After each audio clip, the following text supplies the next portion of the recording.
Good afternoon. Welcome to the Pervasive Media Studio's online lunchtime talk. These are live every Friday at 1 p.m, beaming out onto your smartphones, laptops, iPads, and living room televisions. My name's Martin O'Leary, and I'm the Pervasive Media Studio's creative technologist. These talks are our chance to throw open the digital doors of the Pervasive Media Studio and for you to hear more from the people who are part of our community or who are working on things that excite us. An especially big welcome to those of you who are new to the studio, for whom this may be the first time you're engaging with us. For all of you newcomers, here's a little bit about what we do. The Pervasive Media Studio is a diverse and collaborative community exploring creativity and technology, everything from comedy to coding and product development to performance art. We're a partnership between Watershed, the University of the West of England, and the University of Bristol. We're a home for early ideas, companies, and a meeting place of both the creative and commercial industries. We're a studio space, offering desk space, meeting rooms, events, and opportunities, all for free for our residents.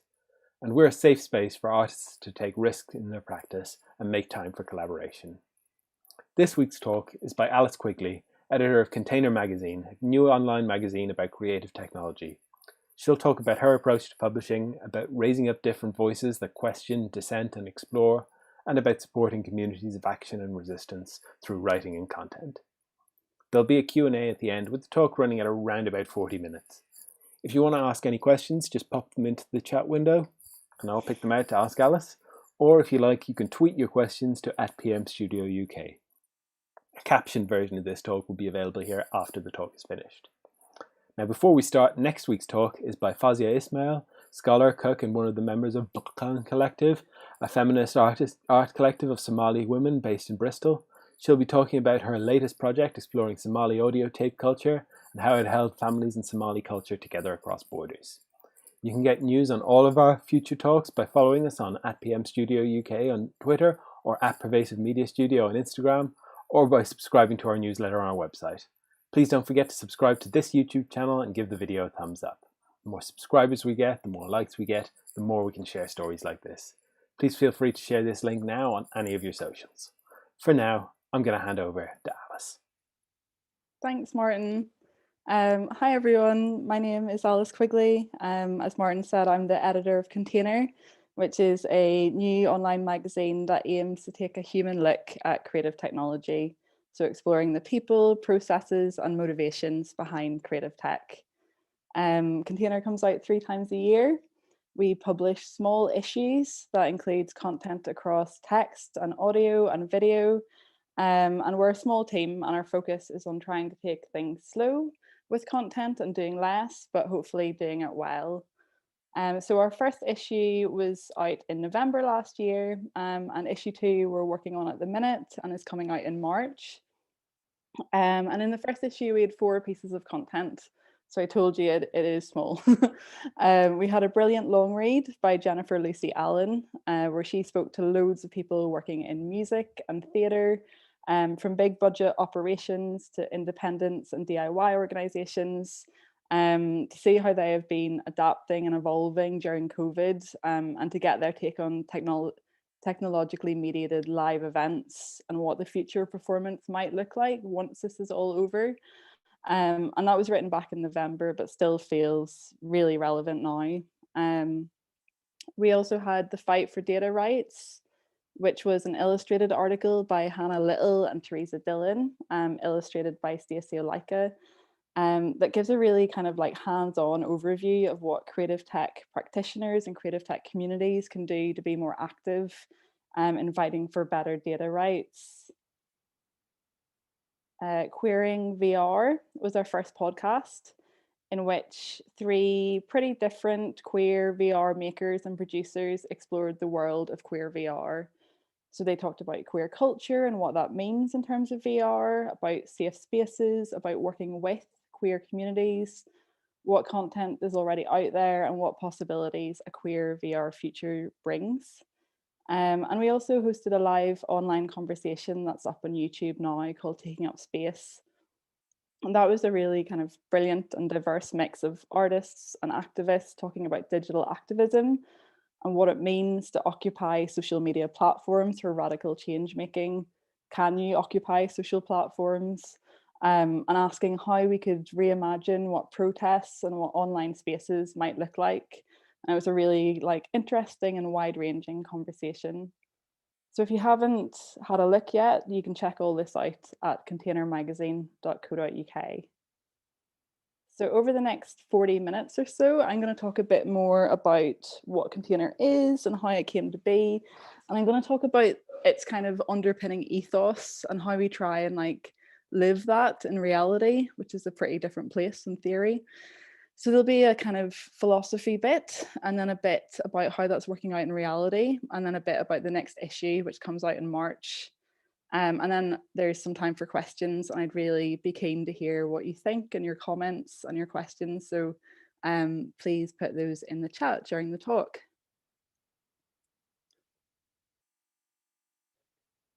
So Container is part of and funded through 2 research and development programs, Bristol and Bath Creative R&D and Southwest Creative Technology Network, which are funded by the AHRC Creative Industries Cluster Programme and Research England's Connecting Capabilities Fund. That feels like I've done the small print there. These projects work with loads of different researchers and academics and creative industry practitioners and makers and technologists. And Container seeks to reflect some of the big themes that these people are digging into.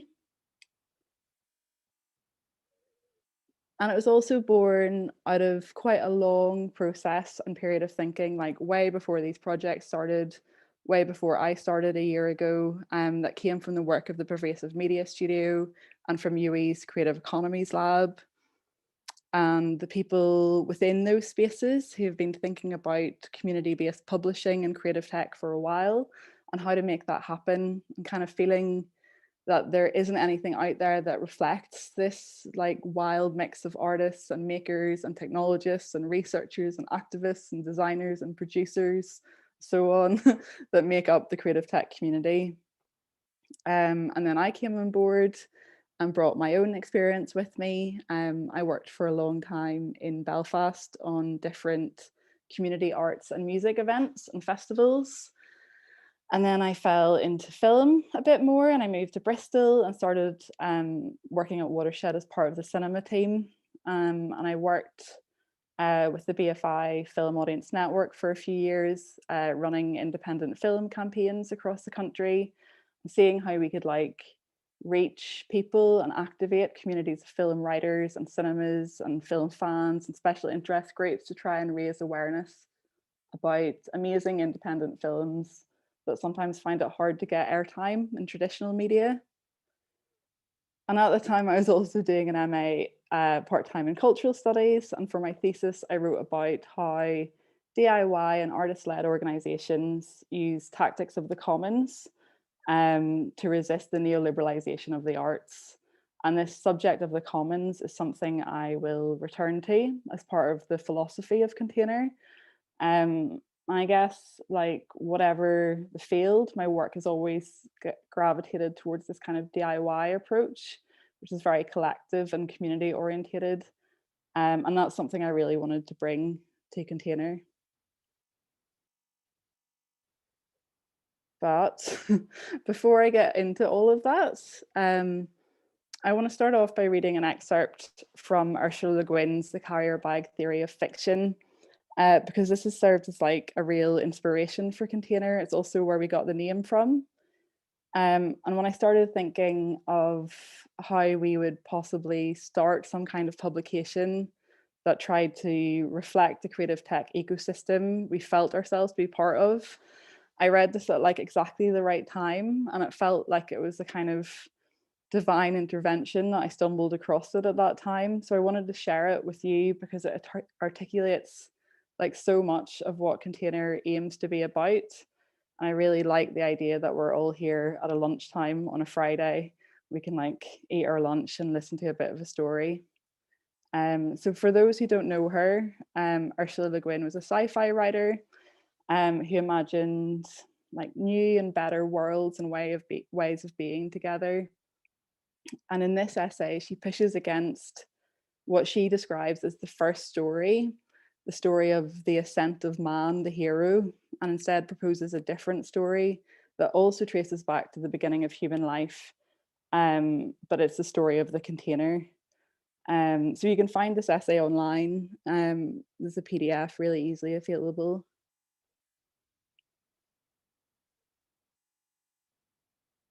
Okay, so this is about 5 minutes long or so. So the first cultural device was probably a recipient. Many theorizers feel that the earliest cultural inventions must have been a container to hold gathered products on some kind of sling or net carrier. So says Elizabeth Fisher in Women's Creation. But no, this cannot be. Where is that wonderful, big, long, hard thing? A bone, I believe, that the ape man first bashed somebody with in the movie, and then grunting with ecstasy at having achieved the first proper murder, flung up into the sky, and whirling there, it became a spaceship, thrusting its way into the cosmos to fertilize it, and produce at the end of the movie a lovely fetus, a boy, of course, drifting around in the Milky Way without, oddly enough, any womb, any matrix at all. I don't know, I don't even care. I'm not telling that story. We've heard it. We've heard all about all the sticks, spears, and swords, the things to bash and poke and hit with, the long, hard things. But we have not heard about the thing to put things in, the container for the thing contained. That is a new story. That is news. And yet old. Before, once you think about it, surely long before, the weapon, a late, luxurious, superfluous tool, long before the useful knife and axe, right along with the indispensable whacker, grinder, and digger.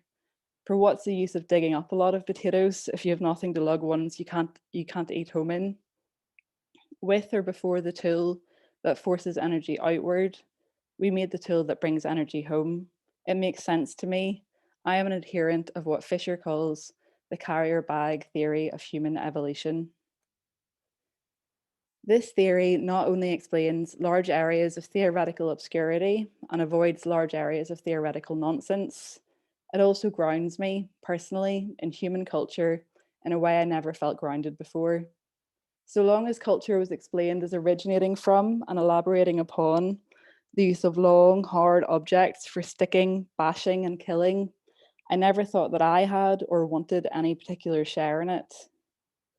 The society, the civilization they were talking about, these theoreticians, was evidently theirs. They owned it, they liked it, they were human, fully human, bashing, sticking, thrusting, killing. Wanting to be human too, I sought for evidence that I was. But if that's what it took to make a weapon and kill with it, then evidently I was either extremely defective as a human being or not human at all. That's right, they said. What you are is a woman, possibly not human at all, certainly defective. Now be quiet while we go on telling the story of the ascent of man, the hero. Go on, say I, wandering off towards the wild oats with Uyu in the sling and little carrying the basket. You just go on telling how the mammoth fell on Boob, and how Cain fell on Abel, and how the bomb fell on Nagasaki, and how the burning jelly fell on the villagers, and how the missiles will fall on the evil empire, and all the other steps in the ascent of man. If it is a human thing to do to put something you want because it's useful, edible, or beautiful into a bag or a basket, or a bit of rolled bark or leaf, or a net woven of your own hair, or what have you, and then take it home with you, home being another larger kind of pouch or bag, a container for people.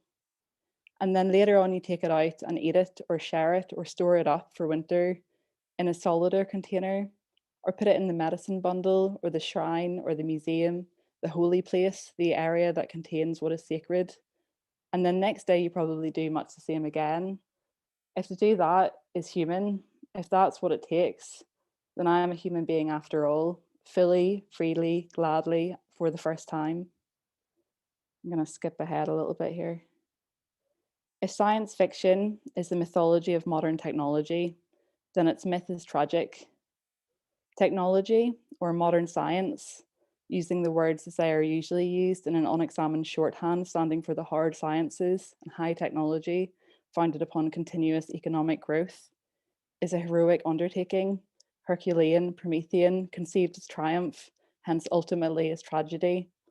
The fiction embodying this myth will be and has been triumphant, Man conquers Earth, space, aliens, death, the future, etc., and tragic apocalypse, holocaust, then or now. If, however, one avoids the linear, progressive, times killing arrow mode of the techno heroic and redefines technology and science as primarily cultural carrier bag rather than weapon of domination, one pleasant side effect is that science fiction can be seen as far less rigid, narrow field, not necessarily Promethean or apocalyptic at all, and in fact, less a mythological genre than a realistic one.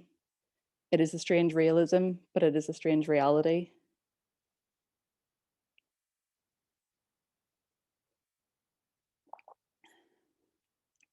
Oh, I'm out of breath now. And so container as a name and as a kind of set of principles and as a thing was born via LeGuin, who was channeling and giving voice to these kinds of thoughts and ideas that feel so relevant now back in 1986. And the container is a space for different viewpoints jostling together, and the container as this quite kind of profound reinterpretation of what it is to be collectively human, more expansive, more communal, more representational, more about process and destination, more real than this kind of like techno heroic narrative that we've been fed for many, many years and we continue to be fed today. Felt like it really closely aligned with what we wanted to achieve with this magazine and with what our views on what creative tech is and can be. So a lot of creative technology is about working together and collaborating to make the world in which we live more livable or equitable, enjoyable, sustainable, through different kind of social and cultural means, and using technology as a tool rather than as a driving force. And so we wanted to create this space where the community had agency and ownership over. That wasn't just about us talking about our projects or our research, but that it was both of and for the community it hoped to serve, and that people could kind of bring their real selves to this space. And so, alongside Le Guin, the other real inspiration for me for how we would put together Container is the concept of the commons and commoning. I wanted to see how we could employ commons principles as much as possible when we were setting up this publication. Um, so commons and commoning are quite popular words these days. There's been a total revival of the commons as a concept and a practice. But I thought it'd be worth thinking about and talking about the lineage of this term and the history of the commons, seeing where it comes from, first of all, before speaking a bit about how it applies specifically to setting up Container.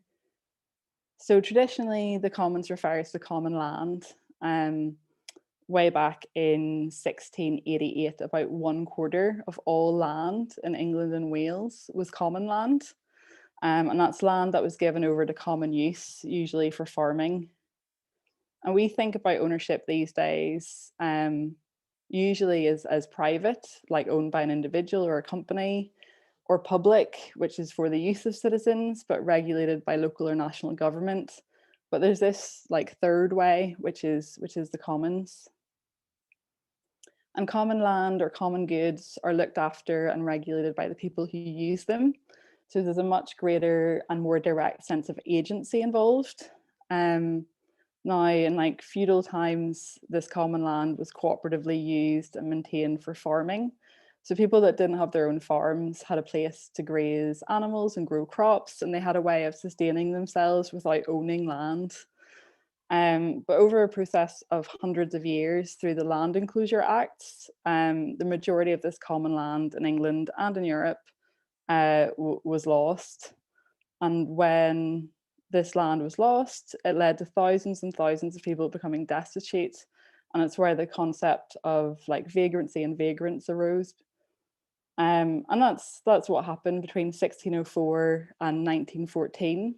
There were over 5,200 individual enclosure acts where common land became private land. And this affected 6.8 million acres. It's 28,000 kilometers squares. It's like quite hard to get your head around of land. And these land enclosure acts are part of the kind of origin story of capitalism. They're part of what Marx called primitive accumulation. So primitive accumulation, as you can kind of decipher from the name, is this first amassing of huge amounts of private wealth that kick-started this whole new system, capitalism. I'm being quite blunt in my explanations here, not an expert. And this accumulation of private wealth came from the privatization or enclosure of common lands. And this was the process which had huge social repercussions and which there are massive protests against. As you can see in this slide, protesting against the enclosures was the most prevalent form of protest. It was by far like the biggest social issue of the day. And this accumulation of wealth also came from colonialism, and it came from slavery. It came from stealing land, stealing people, stealing free labor, and what was a very violent dispossession of land and bodies. Now, loads of really interesting post-Marxist scholars have argued that we should think of primitive accumulation not as this like one-off event that kickstarted capitalism, but as an ongoing event, a constant struggle between the forces of capitalism and the forces of the commons. And that kind of opens up this possibility of the commons still existing as a value practice that clashes against other value practices. And this ongoing struggle between enclosures and privatization, this is like the dominant neoliberal agenda, and common spaces and practices, feels to me as a really useful and a really hopeful way of thinking through the times we're currently living through. In modern terms, commons can be like a digital commons or an urban garden or a food cooperative or a media cooperative or a magazine. But hopefully through practicing the commons, we open up like a whole new way of being and living and working together. And I think for me, I mean, that's what kind of blew my mind when I first started reading about and researching the commons, this kind of like mental and almost physical space of possibility and opportunity that it opened up. So when we practice commoning, it really like alters our social relations and it alters the way in which we experience the world. And the idea of commons as a mass project, as it was in the past, with a quarter of all land as common land, is like imagining or striving towards like an alternate reality, but it's not sci-fi. It's, you know, it happened in the past, it can happen again. So the movement of commoning is something I'm really passionate about. And I think of it as a kind of tactic of resistance that we can use in whatever we are organizing or doing in publishing, as with anything else. And one of the reasons I'm passionate about it is because I'm passionate about structures, and about the organizational structures of how we work and how we live and how these affect our psychology and they affect our kind of entire being and our ways of relating to others, because everything basically boils down to social relations. This magazine, the arts, creativity, technology is all about social relations. And so it's important to kind of, where we can, to think through and kind of carefully select the structures like the commons which guide our relations, hopefully on a kind of better and more human path. So that's a bit of a potted history of the commons and the potential of the commons. But what does it mean to start an online magazine about creative technology that is funded through university institutions, it's funded through government money, and to try and like employ tactics of the commons, because you're already operating within a pretty like uncommon structure. So the idea, as I said, is to use commoning as a tactic, acknowledging that you're not, potentially never will be in the perfect situation, but that contemporary commons is like a base from which we struggle and resist processes of enclosure and try and operate differently. So you can look at it like on a continuum where you have, say, like a gated community at one end and a pure commons on the other. And we are based somewhere in the middle, like most people. But the principles that guide this kind of commoning are things like collectivity, so collective decision making, power from the ground up that continually shifts through different subjects. So it's not just the same person in charge all the time. the principle of non-commodification, which doesn't mean that money or commodities is not involved, but that they are equally shared and that value is reframed more expansively than just capital. So value is found in sharing knowledge and exchanging skills and relationships and social good and the formation of community and loads of other things. And then a third principle is around experimentation. So the commons is made by people and it's made by social relations. So it's this kind of changing, unpredictable space that's open to doing things differently. So I'm going to talk a little bit about how we tried to take a commons approach with Container, what we did. Before we started Container, we ran a series of focus groups with around 20 people working in creative tech to talk to them about what they would want a magazine about creative technology to do and how it should act, and to try and kind of collectively form what this magazine should be. And these are the things that came back as really important. And I think they really kind of represent and resonate with Commons principles as well. And these things have all become real cornerstones of the publication. So a focus on process rather than product, a focus on community that includes rather than excludes, and that is authentic and real, and that has the power to set their own agenda. It's interested in value beyond capital and social good and community relations and everyday life. And this is what the community are looking for. And this is for me aiming at a real like common space. But we don't often see this in the media at the minute. And we definitely don't see it in how creative technology is covered in the media.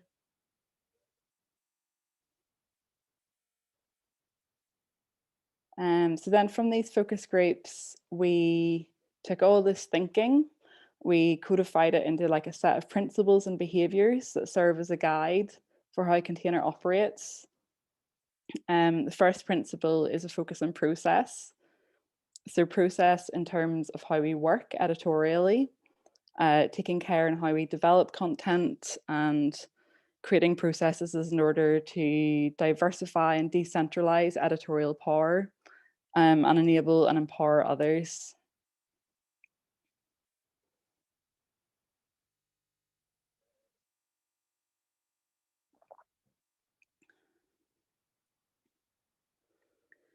And the second principle is about prioritizing representation. So ensuring that the commons and the community that we're hoping to build is not a gated community, that it's not homogenous and just talking to ourselves, but actually like diverse and vibrant and really reflective and inclusive of the world out there. Sorry, there's quite a lot of writing on these slides. Don't feel like you've got to read it all. And then the final principle that came from the focus groups was to think about audiences, to avoid boring them, to avoid alienating them, and to put our audience's wants in front of our funders' needs, as one of the points says here. And this is also about the commons. It's about being of and for your community and your audience as a community. And obviously we are hugely privileged to be able to do this at that point and to have funding to take a project like this on and freedom within it to craft it like this and the support of the organizations and the projects we work with.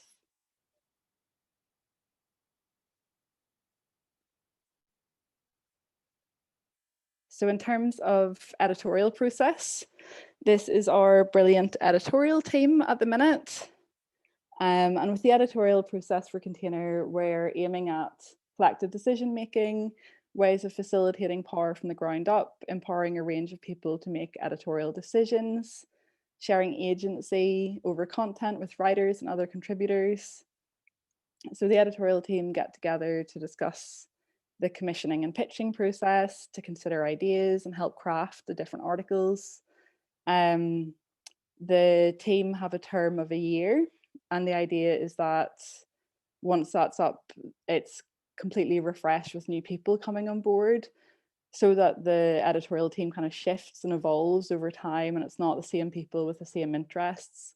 And that moving and shifting feels really important, like as part of the ethos and like from a practical point of view, so it doesn't get like tired or jaded, but it updates itself and changes and takes different directions and experiments with different things.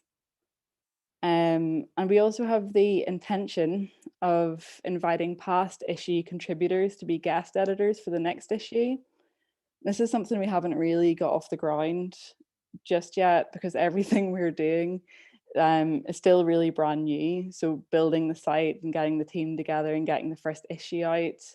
And then we did a call for pitches and content for the first time for the second issue. We've had a few new members of the team join, like Tony and Faraha, and they've brought new perspectives already. So it feels like we're still like finding our feet quite a bit, and maybe like a bit too much to bring on board two new people to the chaos.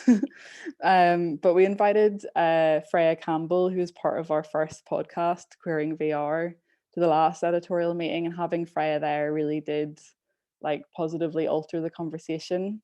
So it's still something that we're really like aiming to do as we hit our stride a bit more. Um, Co-development is also really important to the editorial process. So we co-develop articles with contributors as standard, whether we're commissioning or whether they're pitched to us, and we try to take a slow and like considerate approach to content to allow this to happen. Again, it's part of the reason why it's like small issues. And in terms of accessibility, all our text articles have audio versions. They're usually read by the author, which is really nice. All live events, we try and get BSL interpreted and all videos are captioned.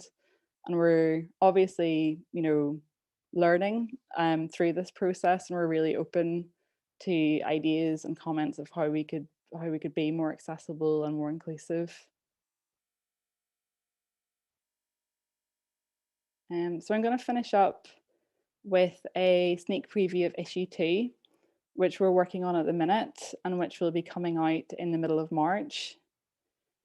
So we put out a call for content ideas across text and audio and video, and we also advertised for a container residency, and this was like an open brief opportunity for creative contributions for any kind, and it was intended as a space for kind of experimentation. So we have our first ever container residency, which is being taken up by Padmini Ray Murray, who's an independent researcher, creative practitioner, founder of feminist design and digital collective Design Beku. Padmini lives in Bengaluru in India, and she's going to be working on a project called Reclaiming Our Times, which is an ongoing participatory archiving project. She describes it as a call to action and a manifesto to inspire people to rescue their archives, especially of historical and political significance from these corporate platforms, as well as a resource that demystifies how archives can be built using open source tools and local servers, a toolkit to ensure that the future of history is stewarded by citizens rather than platforms. So we're really excited about that and how that's going to develop.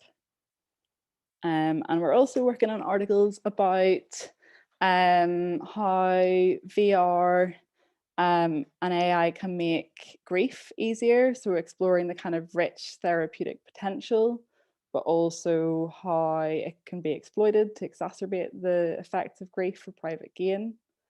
We're working on an article about virtual influencers. So contextualizing and giving insight into this like £1 million industry, discussing the like moral and technological implications of actually creating a virtual influencer. So it's being written by Wendy Lawn, who went through the process of creating a virtual influencer called Evie Digigram, and she'll be giving a kind of behind the scenes look at this process.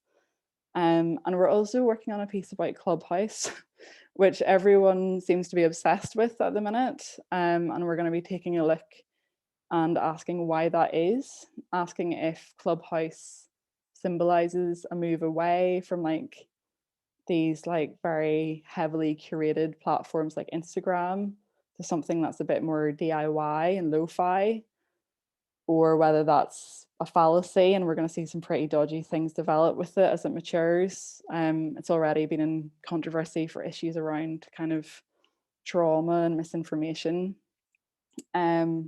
We have a couple of other things in development as well. Not really quite ready to talk about those, so I'm going to leave it there in terms of a sneak preview. I think that's probably quite a good place to like conclude in general. I hope this has been somewhat interesting, and I hope you'll check out Container and consider getting involved in some way. I think now more than ever, it seems really important to make space for different conceptions and imaginations of the world that we live in. I really believe in like the performative power of storytelling and writing as ways of creating different realities, and creating these realities collectively. So thank you for coming. Thanks for sticking with me. And if there's any questions, put them in the chat and I'll do my best to answer them. Thanks so much, Alice. That was fantastic. Yep, questions are starting to come in. So we'll kick off. Juliet Lennox asks, can you explain a bit more about how the residency will work? I can definitely try, Juliet. So obviously we don't have a physical space for the residency, so it's a £500 fee basically for someone's time to work in a creative response to creative technology. And I think I had wanted to leave that brief really open so that people could respond in whatever way they wanted to respond and do whatever it is that they wanted to do.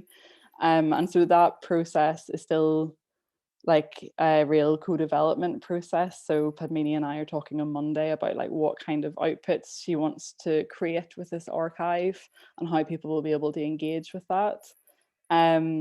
So we're hoping to have like one residency slot for each issue. So there'll be 3 issues a year, 3 residencies, and we'll do a call out for each of those. And I would say that like we weren't sure like what parameters to put against it, like whether it's useful for people to have more of a sense of what is possible or how open to leave it. But yeah, we really see it as this like space for experimentation and a space for people to kind of respond in ways that they want to, that there aren't maybe always outlets for in media and in publishing. Great. So Liz Roberts asks, I think, a very interesting question. How easy or hard, I guess, has it been to put the commonsing principles into practice? I think like everything just seemed to really coalesce in that, like when we did the focus groups, the results from the focus groups and the conversations we had there like really align with commons principles. And so it's like there's a real kind of genuine movement and will and want to do it that way. And that was really kind of like heartening to see and kind of like backup for the way in which you try and develop these things. So I think there's more that we could do probably. And I think it will develop as a kind of commons over time more as we're able to kind of include and communicate and build a community more. But I think so far it's been like a really like pleasurable process to involve more people and to try and work on this. And I think probably the thing is that it takes a longer time, right? So there's like quite a lot of Container is like, yeah, we have a lot of like conversations and we try and do things really thoughtfully and we try and push back this kind of like against this like capitalist production, like churning out loads of content. And instead we try to be like quite reflective and considerate about it. So I don't think it's been something that's been difficult, and it's been something that's been like really like gratifying from my point of view. But it's probably like more time consuming. That's fine. Great. And so on that note, Mandy Rose asks, how are you thinking about what success would look like? Good question, Mandy. I think success, yeah, success kind of looks like people being involved, people like us actually building a community and us seeing what that looks like. And it is obviously like I'm looking at like, are people reading the content? Are people engaging with it? Are people like applying for pitches? I think it's, success is like all quite kind of human focused for me in this. are we like living up to these like quite like lofty ideals of like being representative and inclusive and like genuinely trying to kind of include and represent the community. So yeah, that's kind of what success looks like. And are there ways that readers might get involved with that? Yeah, well, we think that like readers are also like everyone is part of this community, right? So readers might also want to contribute or in some way, so they might kind of get involved to pitch or to contribute. Um, I think we're kind of like interested in and probably need to think about how we can develop more like ways of having dialogue with audiences. So we try and do like content across a range of formats that give a chance to like participate and have dialogue as well. So whether that is like live events and like online conversations. One of the other things that we're working on for issue 2 potentially is like some kind of almost like book club or presentation, and we're trying to work out how we can make that a conversation. With the archiving residency, we're also trying to work out like what we can do around that that's participative. So it's very much about like yeah sharing knowledge and kind of having these like opportunities to participate. Great, thanks. And remember, you can ask your own question to Alice. I'm going to squeeze in one of my own. So we sort of live in a world where anyone can put stuff online, really. And if you have a piece of writing you want people to read, you can find somewhere to put it. And then we also have these sort of massive media conglomerates. So where do you think the value in small publications like this is in that world? Well, I think like I mean this is a personal thing, isn't it? Like I think like you know media legacy is like or media legacy media is really like letting us down at the minute and isn't actually reflecting communities and people very well. And I think there's been a movement for years of like really interesting publishing and writing online. And you see more and more like individuals doing like newsletters and different things. And I guess so I think like where I see like interesting stuff happening is generally with small publications, and I guess that's partly because of the freedom that they have, and partly because we can use the technology and the internet and the tools that we have to spread information in other ways. So I think there's like a lot of like very like fertile kind of land of exploration there still of what you can do. Great. And Jess Connett asks, you launched the magazine during the pandemic. How has that experience been, and will things change when the UK opens up again? Yeah, I mean, yeah. I think like I one thing I was really looking forward to when we were starting Container was like have like getting everyone around a table and like talking about ideas and stuff. And I imagined it in this like really physical way. And I imagined us all being in like the Watershed cafe bar and like having a drink and talking about like what we wanted to do. And we haven't been able to do any of that. We do all our meetings on Zoom. But like that's the way it is.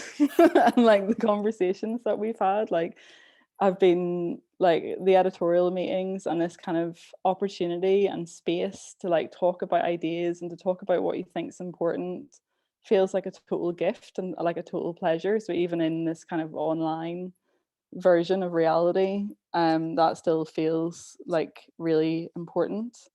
I think we'd always conceived of it as an online publication anyway. So although we're based in Bristol, um, we wanted to try and like break out of our like regional bubble and talk to other communities across the UK and across the world.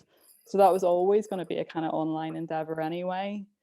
Um, and so in some ways it hasn't really affected it that much, I suppose.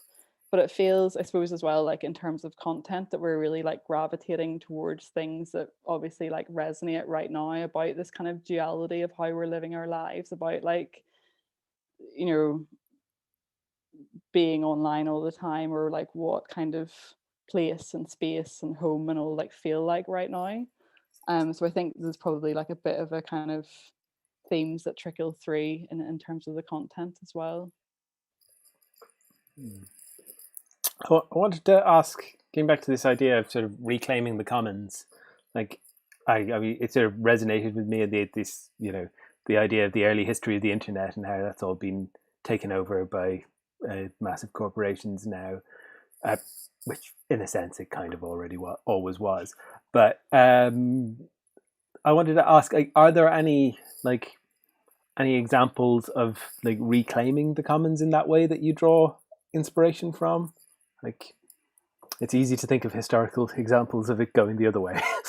Yeah, totally. I mean, I think there's loads at the minute that's going on. I think it's like a really interesting time for like grassroots movements that you see. And I think like because so many of the like institutions of everything are like really letting us down, I think there's so like, I don't know, I just think there's like, yeah, loads of really interesting things happening. So in Bristol, we have the Bristol Cable, which is like a media cooperation or cooperative, doing really interesting community-based things.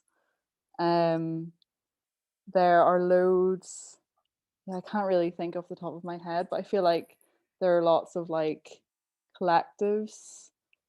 I mean, I really like, and from my kind of interest and experience, like DIY arts collectives doing interesting things. I was a little bit involved with the Brunswick Club when we had it in Bristol, which was like a DIY arts collective. We had this like amazing building and space. We're able to run really great events out of that. I think like that's just something that still to me feels really vibrant. And then like whatever area you look at, I think there's lots of different examples. Obviously, I can't think of that many now. Right. And as a project, this is largely funded through sort of government and universities.